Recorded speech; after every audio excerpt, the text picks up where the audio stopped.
Okay, today we're talking about Unit 3, Lesson 2. This is a unit that's all about special angle pairs, perpendicular lines, supplementary and complementary angles. So there's a lot of terms in this particular one.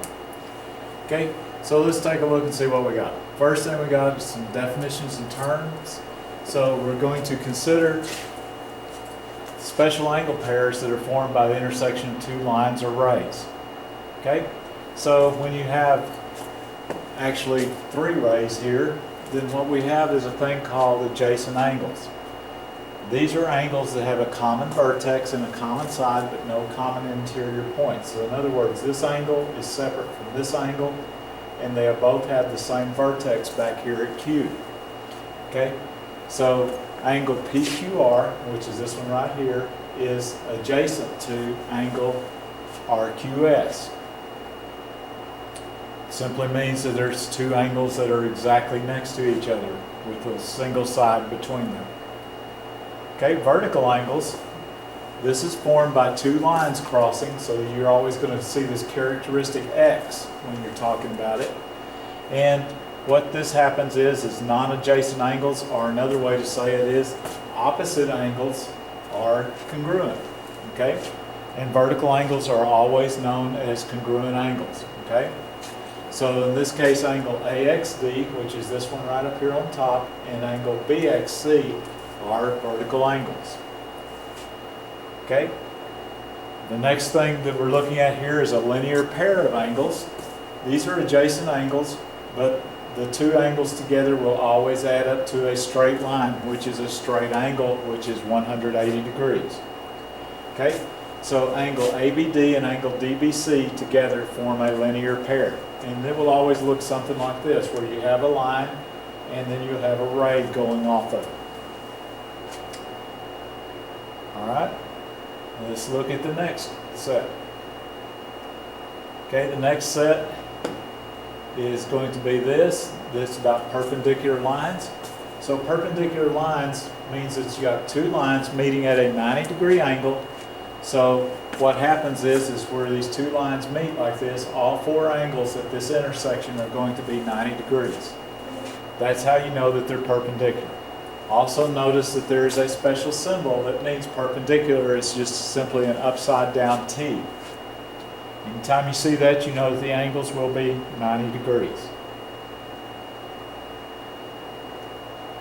Alright, so example 1, they want us to use this drawing to find the value of X when the measure of angle VWQ, which is this angle setting right here, equals 8x minus 4, and the measure of angle PWR, which is this angle over here, is 4x plus 20. Okay, before we go any farther, let's take a look and see what we got. These two angles are formed by two lines crossing each other, so these two angles over here are congruent.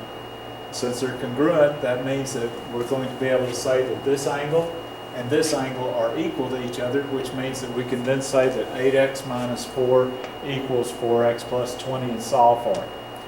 Okay? After we find what x is, they want us to use x to find the measure of angle VWQ, which is this angle right here. Assume that VW and R, these three points right here, are collinear, in other words on the same line, and that QWP are also on the same line, are collinear. Okay? So first thing we do is we state what we just said a minute ago. Measure of angle VWQ is equal to the measure of angle PWR. So this allows us to say that the two algebraic expressions are equal to each other. So 8x minus 4 equals 4x plus 20.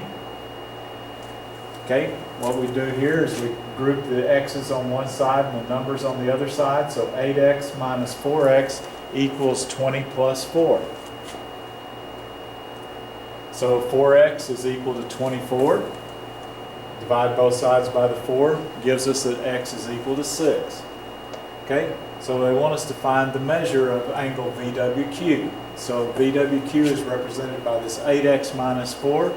So we're going to plug it back into that. Okay, we're just stating what it is. We're going to plug the 6 in here for the x. So that gives us 8 times 6 minus 4. So this gives us 48 minus 4, which is 44 degrees. Okay, Incidentally, this angle over here will also be 44 degrees.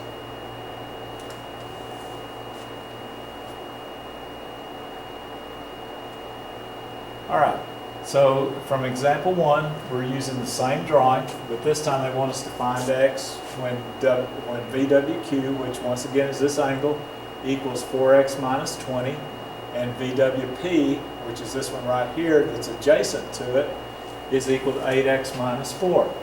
Okay, this time because these two angles are together like this, these two angles form a linear pair, so that means that they have to add up to 180 degrees. Once again, they're telling us that VW and R are on the same line and that QW and P are on the same line. Okay, so this means that the measure of angle VWP plus the measure of angle VWQ is equal to 180. So we can now substitute in the algebraic expressions for those two angles. That gives us 8x minus 4 plus 4x minus 20 equals 180. Okay, simplify by combining like terms gives us 12x minus 24 equals 180. Going to add the 24 to both sides, so this gives us 12x is equal to 180 plus 24, or another way to say it is 204. Divide both sides by 12, gives us that x is equal to 17. Okay, so what they want us to do is they want us to find x. So since we've found x, we have completed the problem. Okay, if they had wanted us to find the measure of the angle, then we would have plugged it back into one of these expressions and found what it was.